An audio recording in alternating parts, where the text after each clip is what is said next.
구약성경 87쪽 출애굽기 4장 20절에서 26절, 제가 20절 읽고 한 절씩 교도하도록 하겠습니다. 모세가 그의 아내와 아들들을 나귀에 태우고 애굽으로 돌아가는데 모세가 하나님의 지팡이를 손에 잡았더라. 내가 애굽으로 돌아가거든 내가 내 손에 준 이적을 바로 앞에서 다 행하라. 그러나 내가 그의 마음을 완악하게 한즉 그가 백성을 보내주지 아니하리니 너는 바로에게 이르기를 여호와의 말씀에 이스라엘은 내 아들 내 장자라.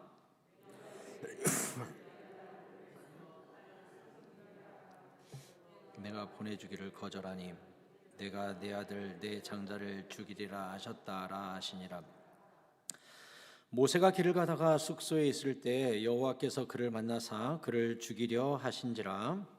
시보라가 돌칼을 가져다가 그의 아들의 당신은 참으로 되게 피난편이로다 하니. 같이 읽겠습니다. 여호와께서 그를 놓아 주시니라. 그때 시보라가 피난편이라 함은 할례 때문이었더라. 아멘. 주님의 은혜와 응답이 오늘도 풍성하기를 축복합니다. 옆 사람과 인사하실까요? 잘 오셨습니다. 응답 받고 가세요. 감사합니다. 드디어 모세가 하나님께 설득이 되어서 아니면 억지로 등이 떠밀려서 이 위대한 출애굽의 여정을 출발하게 되었습니다. 20절에 모세가 그의 아내와 아들들을 나귀에 태우고 애굽으로 돌아가는데 모세가 하나님의 지팡이를 손에 잡았더라 했습니다. 멋있게 갑니다. 원래 이 지팡이는 모세의 지팡이였는데, 목동의 지팡이였는데 이제는 하나님의 지팡이, 임마누엘의 지팡이, 능력의 지팡이가 되어서 이것을 딱 붙잡고 뱀이 되었던 지팡이, 이것으로 또 10가지 재앙을 내리는 그 능력의 지팡이를 붙잡고 가게 되었습니다. 여러분, 우리의 사역 현장은 저 세상으로 나갈 때 절대로 혼자 가지 마시고 능력을 붙들고 가시기 바랍니다. 임마누엘로 함께 가시기 바랍니다. 예수 이름으로 나아가시기 바랍니다. 얼마나 이게 큰 축복이에요. 하나님이 내가 너를 홀로 두지 아니하고 반드시 와서 너와 함께 세상 끝날까지 복음을 전해라. 내가 세상 끝날까지 너희와 항상 함께 있으리라 하셨잖아요. 믿으시기 바랍니다. 세상 사람과 우리는요, 경쟁력 자체가 달라요. 우리는 전능자가 붙잡고 움직이고 우리가 가는 곳에 하나님이 함께 가시는 사람이에요. 어깨 딱 펴고 움직이세요. 발걸음이 달라요. 우리는 전능자가 나를 감찰하시고 가잖아요. 21절에 여호와께서 모세에게 이르시되 내가 애굽으로 돌아가거든 내가 내 손에 준 이적을 바로 앞에서 다 행하라 했습니다. 떨기나무 앞 그 불꽃 앞에서만 일어나는 기적이 아니라 네가 바로 앞에 가도 이 이적은 그대로 나타날 거다, 이렇게 말씀을 하셨어요.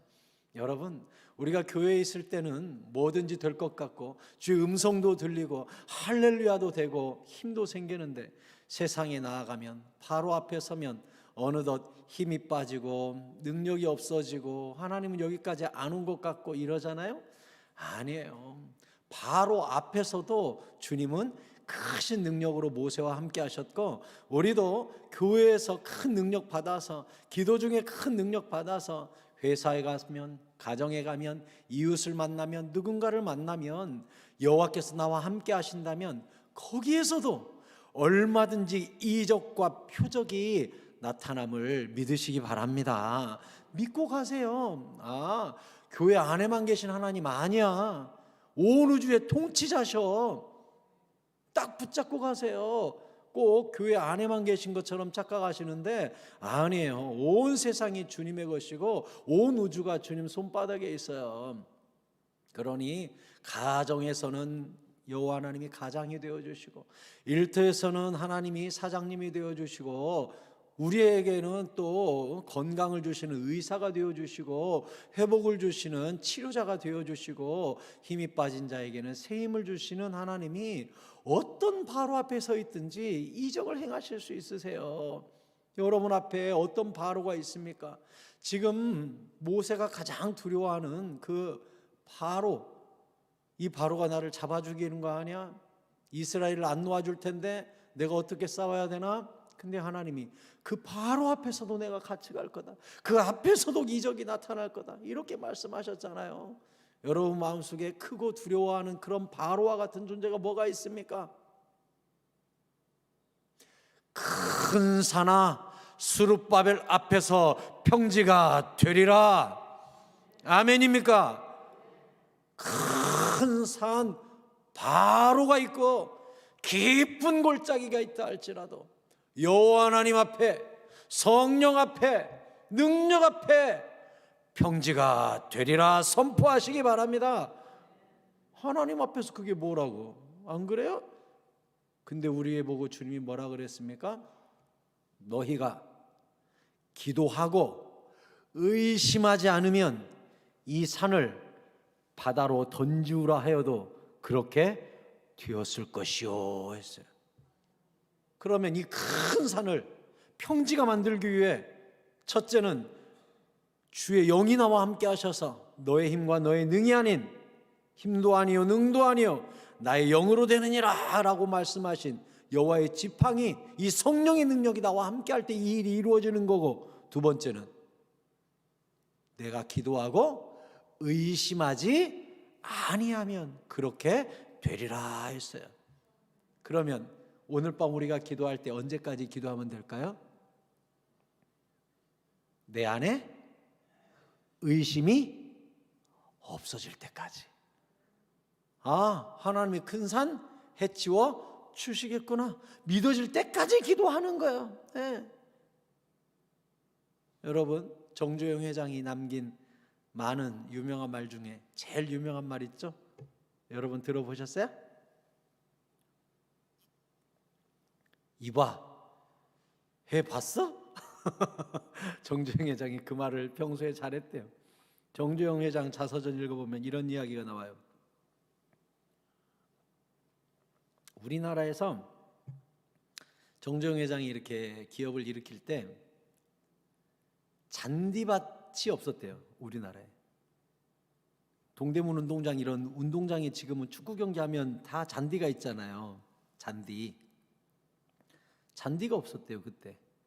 근데 우리나라에서 국제대회를 치르게 됐대요. 그러니까 대통령이 불렀답니다.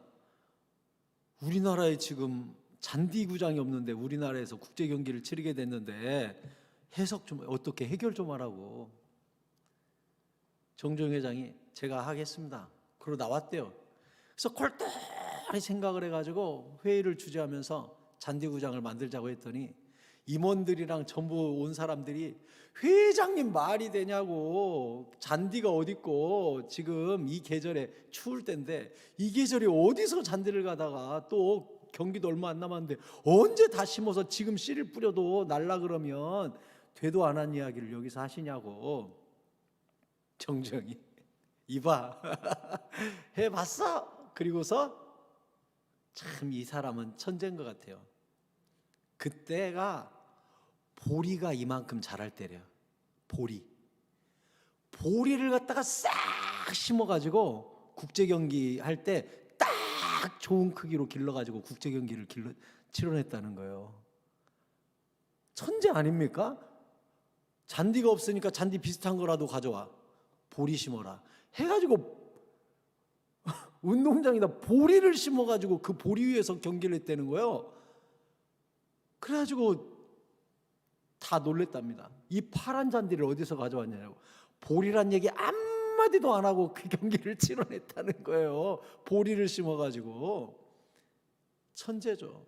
도전하면서 살았어요. 평생 입에 달고 살았대요. 어이, 해봤어? 이봐, 해봤어? 여러분, 하나님은 바로 앞에 섰을 때 무슨 일이 있을지조차 가르쳐 주십니다. 보세요, 21절에 그러나 내가 그의 마음을 완악하게 한즉 그가 백성을 보내주지 아니하리니 너는 바로에게 이르기를 여호와의 말씀에 이스라엘은 내 장자라. 내가 내게 이르기를 내 아들을 보내주어 나를 섬기게 하라 하여도 내가 보내주기를 거절하니 내가 내 아들 내 장자를 죽이리라 하셨다라 하시니라 했어요.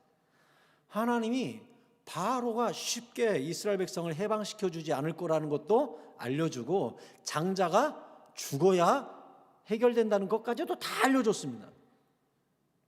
그러니까 모세는 알고 갔어요. 이미 바로 만나러 갈 때 결론까지 알고 갔어요. 저는 여러분께 말씀드립니다. 여호와께서는 우리 편에 서시고 결국 우리의 결론은, 기도하는 사람의 결론은 평안과 기쁨이라는 사실을 믿으시기 바랍니다. 결국 우리는 이깁니다. 우리는 경기 결과를 알고 사는 사람이에요. 결국 하나님의 의가 이루어지고 하나님의 능력은 나타날 거예요. 알고 가요, 우리는. 그런데 우리 중에 그런다니까요. 목사님, 저는 도무지 기도해도 모르겠어요. 하나님의 뜻을 모르겠어요. 왜 이렇게 저는 응답이 안 될까요? 여러분, 예수님도요, 평소에는 안 그러셨습니다. 평소에는 그냥 습관을 조차 기도하셨더라로 돼 있어요. 그냥 평소에는 습관대로 기도하셨고 새벽에 또 이른 시간에 습관을 따라 기도하셨다. 습관을 따라 감람산으로 가셨다. 예수님은 습관적으로 기도하셨어요. 예수님 기도 습관이 있으셨어요. 근데 십자가라는 일생일대의 사명과 고난 앞에서는 예수님도 어떻게 기도하셨죠? 땀방울이 핏방울이 될 때까지. 이 의사들이 이 부분을 어떻게 해석하냐면, 실제로 저도 그런 목회자를 만난 적이 있습니다만 어떤 목사님이 저한테 간증을 했어요. 자기가 강도사 시절인가 목사 초년생인가 산에 올라가서 기도를 하는데 너무나 큰 문제를 가지고 하나님께 전심으로 부르짖어 기도를 했더니 땀이 피가 되더래요. 진짜로 자기가 땅에 뚝 떨어졌는데 피가 떨어지더래요. 저한테 그 간증을 했거든요. 의사들 얘기로는요, 사람이 극심한 스트레스를 받으면 이 얼굴 피부에 있는 모세혈관이 터진대요. 그래가지고 땀이 날 때 그 피가 땀에 섞여서 떨어진답니다. 극심한 스트레스를 받고, 여러분도 막 혈압 오르듯이 그런 때가 있잖아요. 막 스트레스 받을 때, 그때 내가 극심한 고통을 느끼면 이 피부에 있는 모세혈관이 터져가지고 핏물이 샌대요. 제 아는 분이 그 간증을 하더라고요. 자기가 어느 날 너무나 극심한 괴로움에 부르짖었는데 핏방울이 떨어져서 깜짝 놀라서 만져보니까 완전히 피는 아니고 빨간색이 섞여 있는 땀이 떨어지더라, 이런 이야기를 하더라고요. 여러분, 예수님도 큰 위기와 큰 문제와 큰 고난 앞에서 예수님조차, 그 하나님의 아들이신 그분조차 십자가의 죽음과 부활까지 이미 알고 있는 그분이 땀이 핏방울이 되도록 기도하셨습니다. 그건 우리에게 어떤 메시지를 주죠? 하나님의 아들이신 그분도 고난 앞에서 그렇게 기도를 하는데 하물며 인간인 너희들은 게을러서 핑계대고 그냥 잘 되겠거니 책임지기 싫어서 힘드니까 기도 생활을 안 하는 거죠. 우리는. 저는 여러분께 정주영 회장이 했던 말을 하고 싶어요. 여러분, 해보셨어요? 그렇게 간절하게 기도해 보셨어요? 정말 하나님이 여러분 기도 안 들으십니까? 성경에 분명히 써 있어요. 하나님의 택하신 자들의, 이 밤낮 부르짖는 택하신 자들의 기도를 듣지 아니하시겠느냐. 반드시 들으시리라, 속히 응답하시리라 약속하셨어요. 거기 조건이 있죠. 밤낮 부르짖는 택하신 자들의 간절한 기도를 하나님이 들으신다 그랬어요. 그럼 우리에게 필요한 기도가 뭐죠? 간절히 받는가? 저는 여러분에게 그 질문하는 거예요. 정말 간절히 이 속이 찢어지듯이 옆구리가 쿡쿡 쑤실 때까지 간절히 기도해봤냐고요. 저도 삶의 위기와 중요한 선택의 순간에 하나님께 기도할 때면 무릎 사이에 고개를 넣고 저도 기도 많이 했습니다. 엘리야처럼 무릎 사이에 고개를 딱 집어넣으면 먼저 허리가 끊어질 듯 아파요.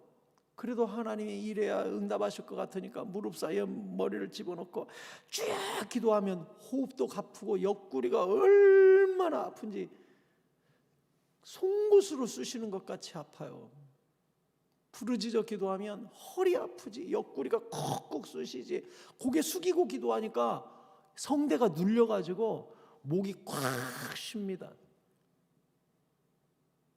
그래도 하나님이 간절히 기도해야 응답하신다고 했지.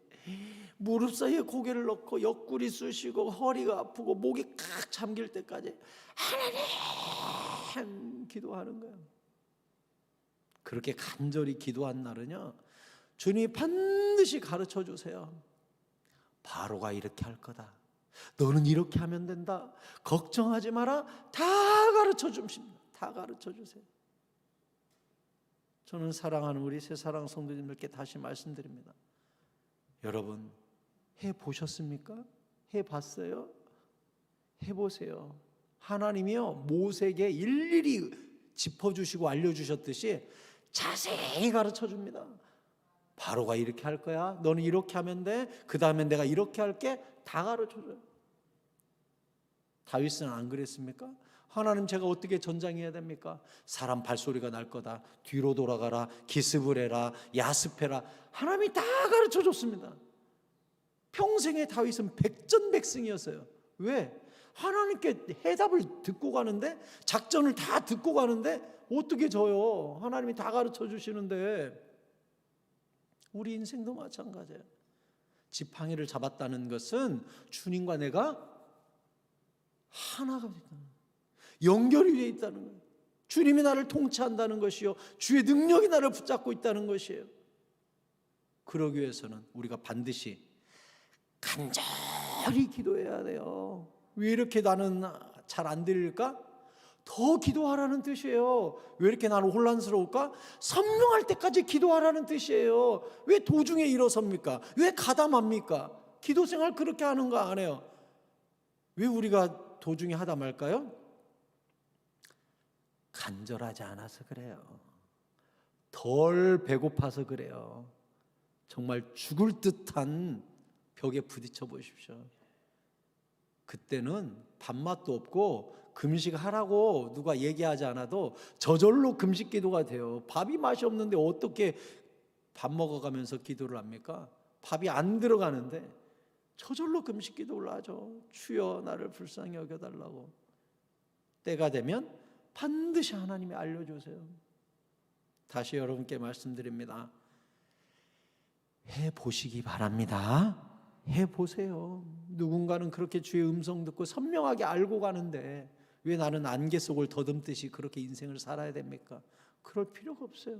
우리는 기도라는 강력한 무기가 있고, 기도하면 내 안에 계신 성령님이 생각나게 하시고 가르쳐 주시리라고 그랬잖아요. 기도하면 성령님이 생각도 주시고 길도 가르쳐 주세요. 헤매지 마세요. 간절히 기도하세요. 간절히, 제발. 그냥 습관을 쫓아 기도하지 말고. 주님이 뭐라고 그랬습니까? 내 집은 아버지의 기도하는 집이라고 그랬어요. 교회는요, 기도 소리가 날 때 교회예요. 기도 소리가 멈추면 더 이상 교회가 아니에요. 예수님이 뭐라 그랬습니까? 강도의 소굴이라 그랬어요. 기도 빠지면 강도의 소굴이 된다 그랬어요. 왜 기도해야 강도의 소굴이 고쳐지죠?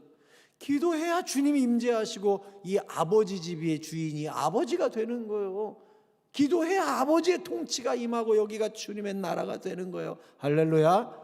그래서 기도해야 돼요. 기도해야 내 마음이 주님의 통치가 임하고, 기도해야 우리 교회에 주님의 통치가 임하잖아요. 기도하면 기가 막혀요. 하나님이 싹 가르쳐줘요. 저는 설교 준비하면서 늘 하나님께 매달려요. 하나님 어떻게 해야 됩니까? 지혜를 주시고 말씀을 열어주시고 다음 주 어떻게 해야 될지 가르쳐주시고 선명하게 알려주세요. 저는 기도 시간 절반은 간구하는 시간이요, 절반은 받아 쓰는 시간이에요. 저는 엄청나게 적습니다. 기도 시간에. 왜? 내 안에 계신 성령님이 생각나게 하시고 가르치는데 안 적으면 안 되잖아요. 기도하면서 꺼내서 막 받아 적어요. 나중에 읽어보면 거기에 선명하게 해답이 다 들어있어요.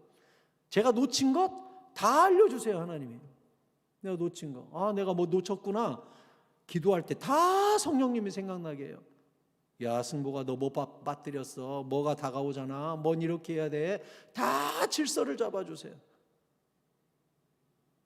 목사님이니까 그런갑다 하고 지금 쳐다보시는데 그게 아니에요. 우리 모두 다 성령의 사람들이기 때문에 우리 모두 다 기도하면요 다 가르쳐줘요. 하나님이. 믿으시기 바랍니다. 해보시기 바랍니다. 간절히 기도하시기 바랍니다. 다 알려주세요. 다 알려줘요. 모세는 그래서 그렇게 알고 가요. 근데 황당하게도 모세가 가다가 큰일이 났죠. 24절에 모세가 길을 가다가 숙소에 있을 때 여호와께서 그를 만나서 그를 죽이려 하신지로. 하나님이 갑자기 모세 병을 줬는지 목을 졸랐는지 막 죽이려고 해요. 지금 하나님의 지팡이 잡고 멋지게 출발했는데 하나님이 갑자기 공격을 해요. 왜 하나님이 모세를 공격했습니까?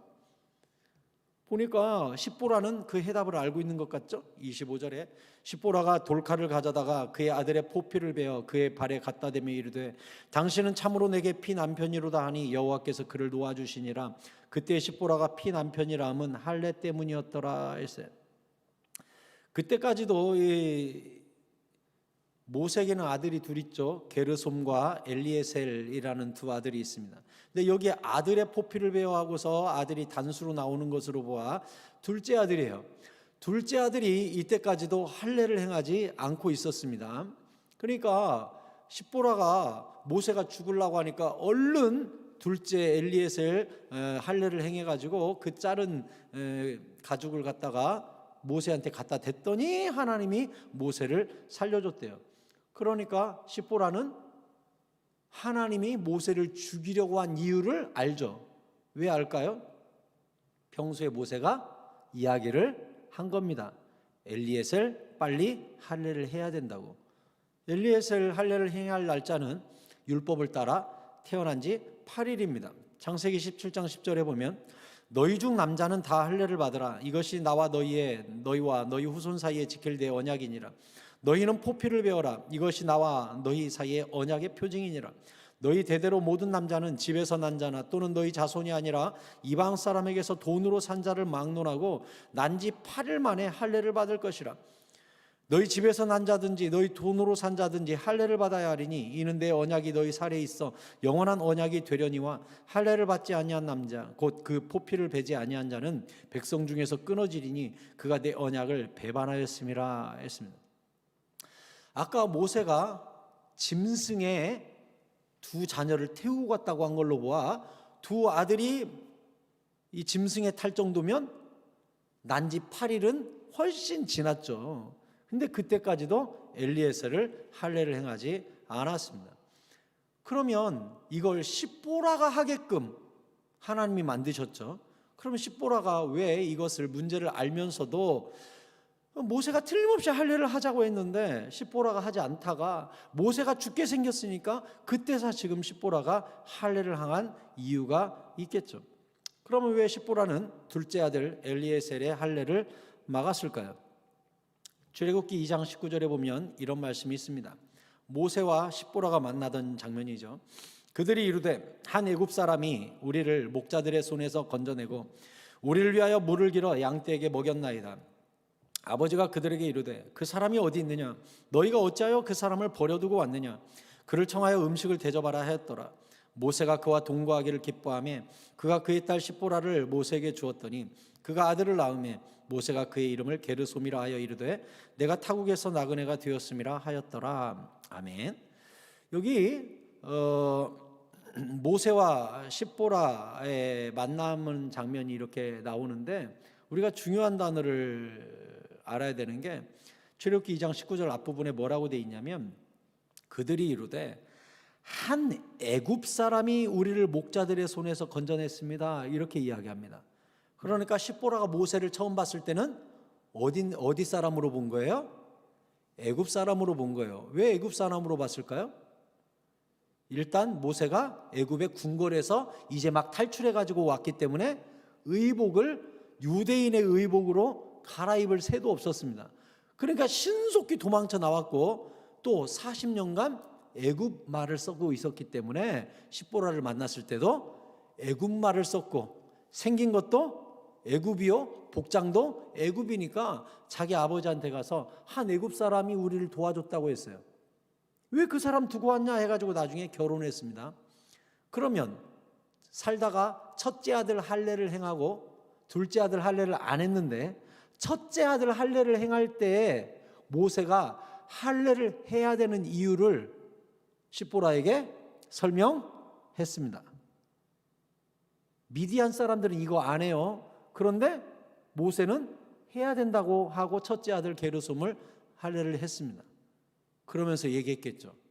여보, 사실 나는 애굽 사람이 아니라 유대인이요. 유대인, 히브리인이요.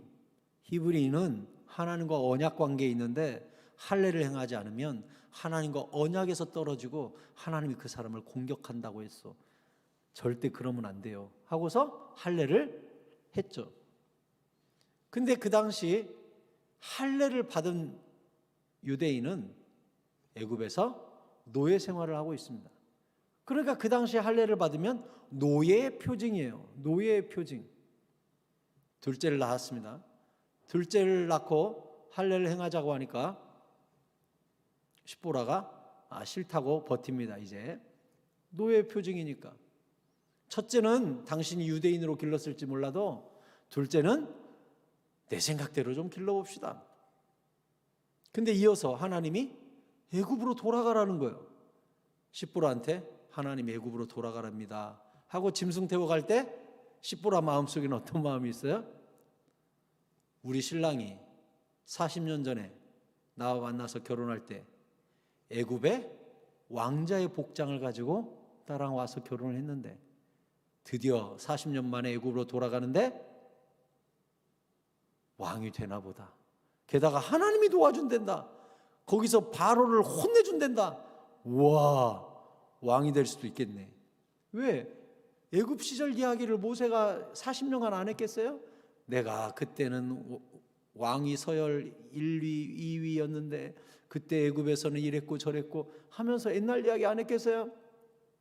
십보라의 가슴 속에 그동안 묻어놓았던 성공에 대한 꿈, 신분 변화에 대한 꿈, 남편이 출세하는 꿈, 이것을 꾸고 갑니다. 근데 갑자기 하나님이 모세를 죽이려고 해요. 그때 십보라가 깨닫죠. 뭘 깨달아요? 지금 우리는 출세하러 가는 길이 아니구나. 순종하러 가는 길이구나. 우리는 왕위를 계승받으러 가는 게 아니구나. 그 나라를 혼내주고 노예들을 풀어내는데 우리 남편이 하나님의 부르심을 받았구나. 이것을 여기서 비로소 자각을 합니다.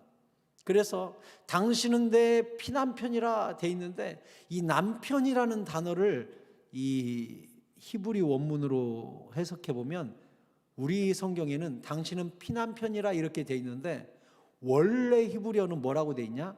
당신은 피새신랑이라 이렇게 돼 있습니다. 피새신랑이라. 그러니까 이날부터 모세와 십보라는 새신랑 새신부로 새로운 관계로 새로운 사명을 향한 첫 발을 내디뎠다고 십보라 입에서 새신랑이라는 단어가 나옵니다.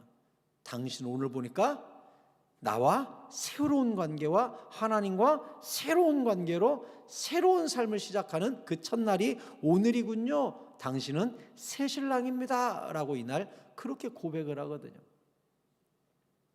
여러분, 오늘 설교 제목이 무엇입니까? 성도의 처음 사역지는 가정입니다 라고 말씀드렸습니다. 무슨 얘기냐? 여러분, 모세가 아무리 위대한 일을 행하려고 한들 아내와 자식들이 같은 할례와 같은 뜻과 같은 하나님의 음성으로 하나 되지 않으면 모세는 절대 사역을 감당할 수 없습니다. 다시 말해 부부라면 또 같은 식구라면 모세가 앞에서 수레를 끌고 가면 뒤에서 밀어주고 옆에서 밀어주고 도와줄 때 수레가 앞으로 갈 수 있는 거지. 모세는 끌고 가는데 아들은 옆으로 당기고 아내는 뒤로 당기고 그러면 어떻게 이 사명을 다할 수 있습니까? 하나님이 이 할례 사건을 통해 온 가족이 모세만 헌신한 게 아니라 이날 할례를 행한 엘리에셀도 하나님께 종된 표식을 갖고 하나 되고 아내도 자기 손으로 친히 할례를 행하고 모세에 갖다 댐으로 그 뜻에 동화됨으로 온 가족이 같은 방향을 바라보게끔 하나님이 할례로 온 가족을 묶으신 겁니다. 그 방법이 다소 과격하게 모세를 죽이려고 하면서까지 하나님이 원하셨던 건 하나됨이었습니다. 여러분, 이 가정을 확대시키면 교회라고 이야기할 수 있을 겁니다. 교회도 한 식구지요. 같은 말씀을 먹고 같은 예수님을 머리 삼고 같은 뜻에 순종하는 모든 지체, 우리 교회가 한 식구지요. 여러분, 교회의 첫 사역지가 어딘 줄 압니까? 교회는 세상의 빛으로 부름을 받았고 소금으로 부름을 받았습니다. 세상에 영향을 끼치라고 세웠습니다. 특별히 복음에 영향을 끼치는 조직이 교회입니다. 오직 교회를 통해서만 복음은 흘러갈 수가 있습니다. 아멘입니까? 복음에 영향력을 끼치는 존재, 우리는 먼저 예수를 만났고 먼저 복음을 깨달은 자로서 사명이 있고 그게 빛과 소금으로 세상에 영향을 끼치는 존재로 우리는 부름을 받았습니다. 그런데 하나님이 부르실 때 우리가 세상에 나아가 바로 앞에 서기 전에, 큰 산 앞에 서기 전에, 큰 문제 앞에 서기 전에, 나의 위대한 사명 앞에 서기 전에 하나님이 우선적으로 원하시는 게 뭔 줄 압니까? 바로 교회가 하나 되는 것입니다. 우리가 교회의 각 가정에 헌신할 때 특별히 성경의 많은 부분에 바울 서신에 교회 일꾼을 세우는 방법들에 대해 언급이 되어 있습니다. 올해 우리는 직분을 세우는 투표를 할 겁니다. 그런데 직분자를 세울 때 반드시 성경의 사도 바울이 이야기할 때마다 빠지지 않고 나오는 게 있습니다. 가정을 잘 다스리는 자여야 할지며 라는 말이 다 나옵니다. 왜 그럴까요? 직분자로 세워놨는데, 장로님이 되었는데, 권사님이 되었는데, 안수 집사님이 되었는데, 교회에서 봉사하고 사역할 때마다 집에서 너는 왜 또 교회 가냐, 당신은 왜 또 교회 가냐, 아빠 엄마는 맨날 교회에서 사냐 하면서 가족이 끌어당기면 어떻게 사역을 합니까? 그래서 성경에 써 있어요. 가정을 잘 다스려 가정이 먼저 하나님 안에서 통일이 된 자를 세워라. 제가요 이제 당회를 거쳐서 이러이러한 사람을 예비 후보자로 세울 거다라고 하고 선거를 진행할 텐데 저는 반드시 가정을 볼 겁니다. 부부가 예수 믿는가? 자녀들이 신앙생활 잘하고 있는가? 왜? 성경이 그렇게 하라고 돼 있어요. 가정도 복음화시키지 못하고 어떻게 남을 복음화시킵니까? 자기 애도 교회를 안 다니는데 어떻게 장로가 되고 권사가 됩니까? 안 그렇습니까? 상식적으로 여러분, 교회 그렇게 써 있어요. 성경에 자기 자녀들을 복음화시킨 사람을 세우라고, 부부가 한 뜻이 된 사람을 세우라고 성경에 써 있다니까요. 저는 성경대로 할 거예요. 제 뜻이 아니라 성경대로. 성경이 그렇게 하라고 돼 있으니까. 여러분 중에 누군가는 목사님이 오시기 전에 저는 이미 권사님이 됐는데, 이미 장로님이 됐는데 내 자식, 내 남편 예수 안 믿는데 어떡할까요? 그럼 제가 이제 와서 내려놓으시오 그러겠습니까? 그것 또한 하나님의 일하시는 방식이잖아요. 어떻게 해야 돼요? 여러분의 첫 사역지를 어디로 삼아라? 가정으로 삼으라 이거예요. 제발 여러분이 피나는 눈물을 흘려야 돼요. 주여, 내가 어디 가서 전도를 할 것이며 어디 가서 선교를 갈 것이며 어디 가서 섬김의 봉사를 할 것입니까? 주여, 우리 가정이 피눈물이 납니다. 내 남편 먼저 전도하고, 내 새끼 먼저 전도하고, 우리 가정에 먼저 천국을 이루고, 그 다음 내가 어디 가서 말 한마디라도 할 수 있어야 되지 않겠습니까? 주여, 우리 가정 복음화시켜 주시옵소서. 간절히 기도하시기 바랍니다. 하나님 앞에 부끄러워 죽겠다고 해요. 피눈물 나게 기도 좀 하세요. 하나님, 저 이미 권사님 됐어요. 저 이미 직분 맡았어요. 그런데 내가 부끄러워 죽겠어요. 우리 자식들 예수 믿게 해주세요. 내 남편 예수 믿게 해주세요. 피눈물을 흘려서 한번 기도해 보시라고요. 하나님이 안 들으시겠어요? 심지어 모세도 이 위대한 사명 앞에, 네 아내가 너를 돕지 않는다, 네 자식이 할례를 받지 않았다, 네 자식이 언약 백성이 아니다, 내가 너를 죽여야겠다. 하나님이 이러셨다니까요. 하나님이 모세를 향해 도전하고 있다니까요. 지금 너 죽고 싶냐?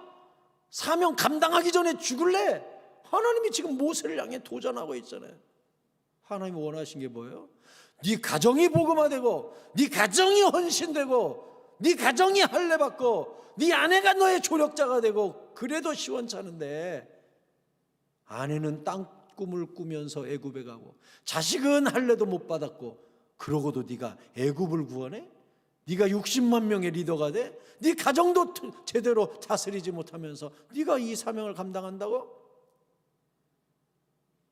하나님이 모세에게 이렇게 말씀하시는 거예요.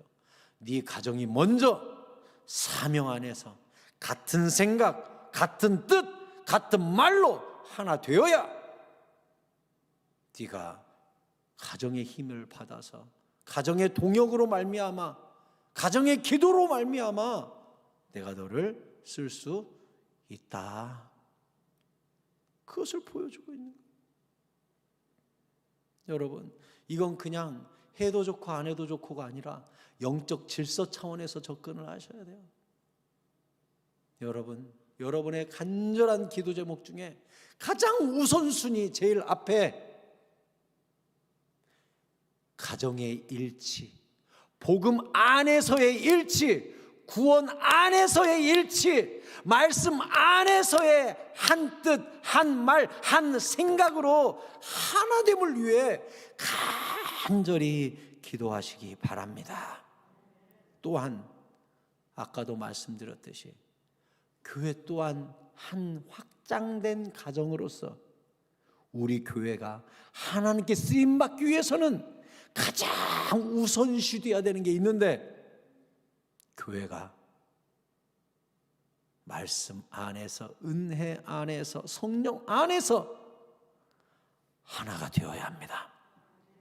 에베소서 4장 3절에 다 함께 읽겠습니다. 시작. 평안에 매는 줄로 성령이 하나 되게 하신 것을 힘써 지키라. 아멘. 여러분, 교회가 하나 되는 방법은요, 성경이 정확히 써 있습니다.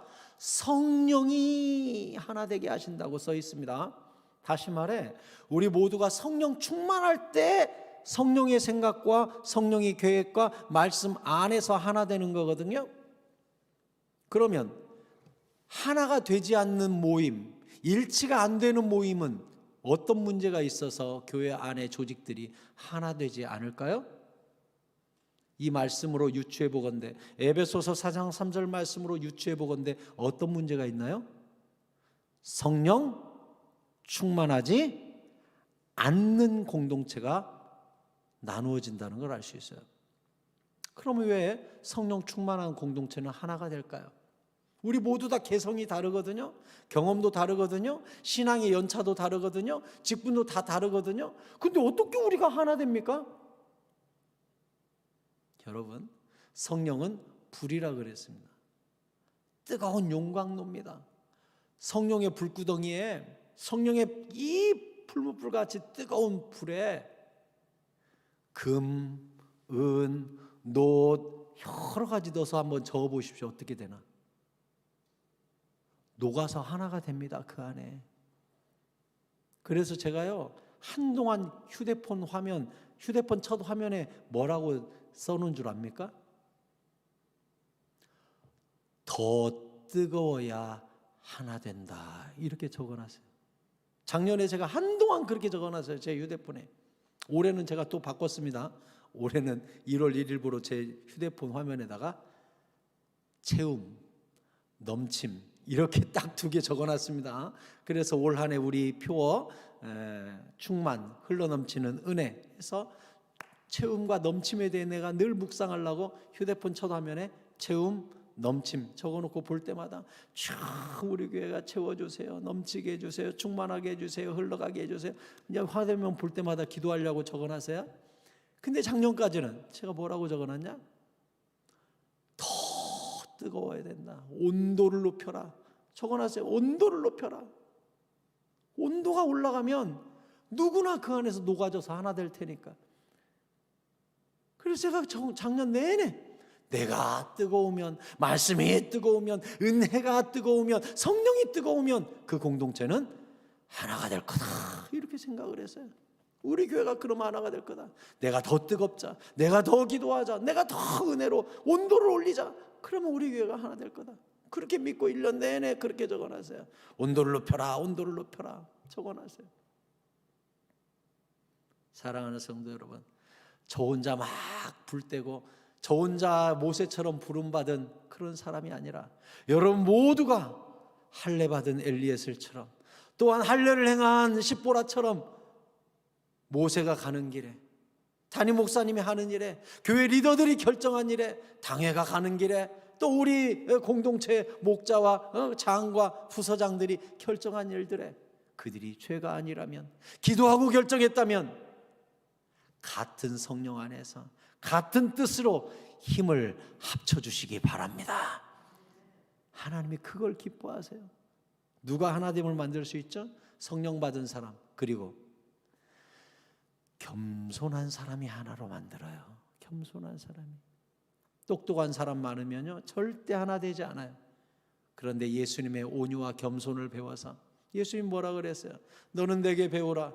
나는 온유하고 겸손하니 내게 배워라.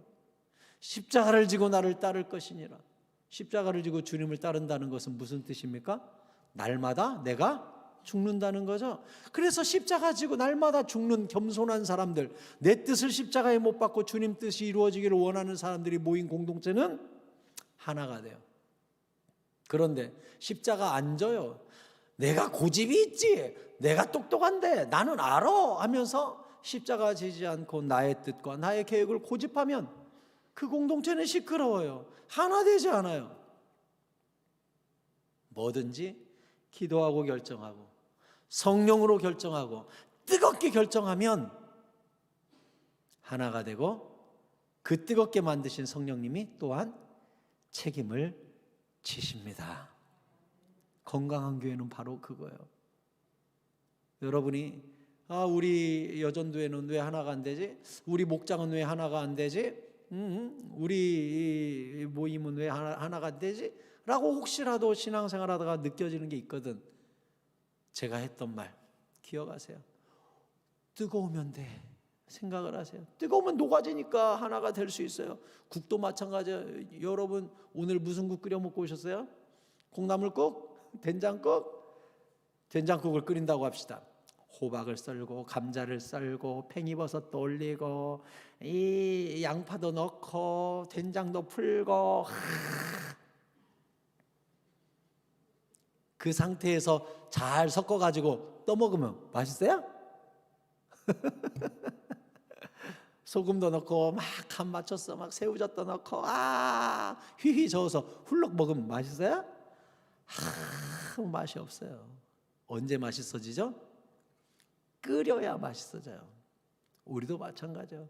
누구는 감자의 역할을, 누구는 된장의 역할을, 누구는 고추장 역할을, 누구는 파의 역할을, 우리 다 달라요.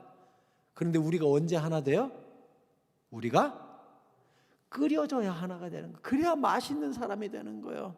끓여줘야 돼요. 성령의 불구덩이 안에 들어가서 서로 녹아지고 같이 끓여줘야 우리가 어울려서 각각의 재료가 맛이 나고 전체적으로 맛있는 된장국이 되는 거예요.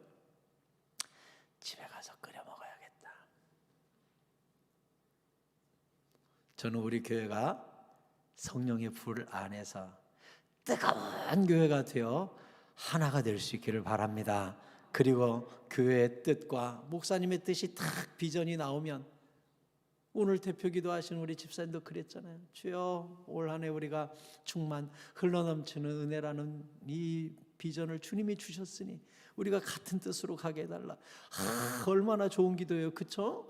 여러분도 이렇게 1년표가 딱 나오면 이제 기도하는 거죠. 주님, 그 비전을 주신 분이 하나님이신 줄로 믿습니다. 우리 교회가 올해는 충만하게 하여 주옵소서. 은혜가 충만하고 성령이 충만하고 말씀이 충만하고 사랑과 은혜가 충만한 우리 교회 되게 하여 주옵소서. 그래야 이것이 그 배에서 생수의 강이 흐르듯이 남에게 흘려보내는 한 해가 되게 하여 주옵소서. 기대해 보시기 바랍니다. 하나님이 얼마나 기뻐하실까요? 너가 교회의 뜻에 한 마음으로 합치는구나, 네가 뜨거워지기를 원하는구나. 하나님이 얼마나 기뻐하실까? 하나 되겠다는데 얼마나 기뻐하실까? 성령으로 뜨거워져서 이 찌개가 하나가 되어서 맛있는 찌개가 되고자 우리가 기도하는데 하나님이 불 안 내려주실까요? 주여, 우리가 하나 되기를 원합니다. 같은 방향을 바라보고 같은 뜻으로 주님의 마음을 시원케 드리기를 원합니다. 불 좀 붙여주세요 하면 주님이 가스레인지 따다다다닥 붙여가지고 성령의 불 붙여서 맛있게 끓여가지고 주님이 사용하지 않겠습니까? 불이 없으면 재료가 각각 따로 놀아요. 아무 맛이 없어요. 불이 있어야 끓여지고 하나가 되고 맛있는 조직이 되고 맛있는 교회가 되는 거예요. 저는 우리 교회가, 여러분 가정이 하나됨으로 말미암아 맛있는 집, 맛집, 우리 교회가 맛집 교회가 될 수 있기를 바랍니다. 그래서 교회 안 다니는 사람도, 세상 사람들도 저 교회는 맛집이야. 무슨 맛집? 은혜의 맛집, 말씀의 맛집, 성령의 맛집. 할렐루야. 아이고, 며칠 전에는 어떤 권사님하고 한번 통화를 하는데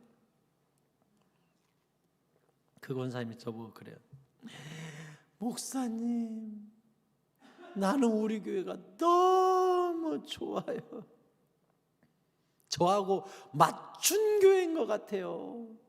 너무 우리 교회가 좋아요. 아이고, 하나님이 그 마음을 주셨지요 하고서 기쁘게 전화를 끊었는데, 끊고 나서 그런 생각이 문득 드는 거예요. 하나님, 이 권사님 말고 우리 교회 모든 성도가, 이 근처에 모든 예수 안 믿는 사람도, 교회를 다니다가 쉬면서 지금 교회를 찾고 있는 사람들에게도 우리 교회가 은혜의 맛집이 되게 하여 주옵소서. 그런 기도가 나오더라고요. 주여, 우리 교회가 맛집 교회가 되게 해주세요. 말씀의 맛집 교회, 은혜의 맛집 교회, 성령의 맛집 교회, 한번 딱 맛보면 그냥 아주 그냥 빠져드는 맛집 교회가 되게 해주세요. 그런 기도가 나와요.